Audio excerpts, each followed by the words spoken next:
nevjerojatna količina energije i predanosti. On je, ali potpuno, podsjetio nas je na nas kad smo mi krenuli ništa, on samo priča o tome. Vi ste zapravo Dispenzu 2018. čini mi se doveli u Hrvatsku.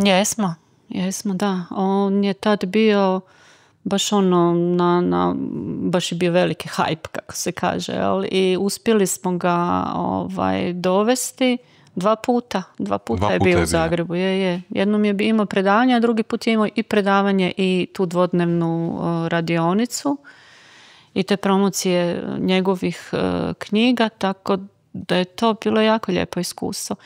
Pa jedna od nama najdražih stvari je što smo, Zlatko i ja smo uvijek maštali o tome kao da tu napravimo centar svijeta. Da umjesto da mi idemo u svijet, da mi u stvari dovodimo ljude ovdje. Jel? I prošli su neki fantastični ljudi. Pa mislim, mi smo Davida Byrna iz Talking Headsa 94. doveli u sred rata u Lisinskom i održao nezaboravan koncert. Jel? Tako, uspjeli smo dolaziti do ljudi koji su prepoznavali i kojima se sviđalo što mi radimo ovdje. Jel? A mi smo u stvari mislili, ako ih dovedemo, oni će ljudima dati osjećaj, gle, nismo sami, nismo mi na kraju svijeta i mi ovdje vrijedimo i mi ovdje znamo fantastične stvari. Jel? I to nas je baš jako nam je to značilo i dalje znači, volimo kad nam gosti dolaze iz različitih dijelova svijeta. Mislim da dijelimo misiju onda. Da.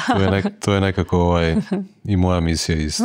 Drago mi je čuti. Pa ja mislim da ste vi i rekli razvoj pojedinca i zajednice. To nam je u stvari isto zajednički neki... Da.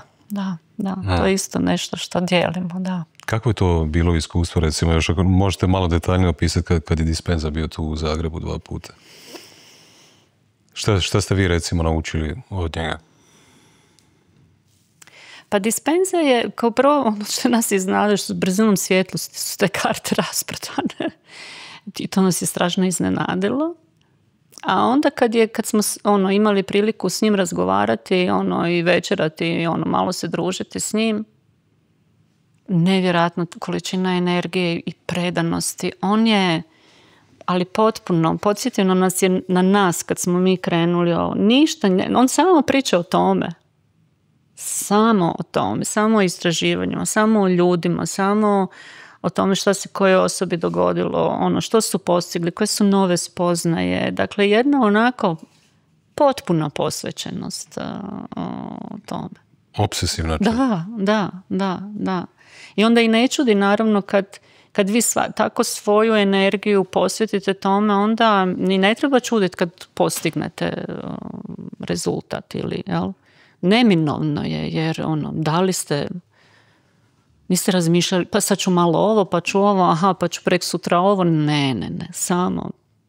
I ono što je i Zlatko rekao, jel, kad su ga pitali kako to smo mi kroz sve ove godine, a on je rekao, a ništa, ustali bi ujutro, radili, išli na spavanje i opet ustali ujutro i radili. I tako. I to je to.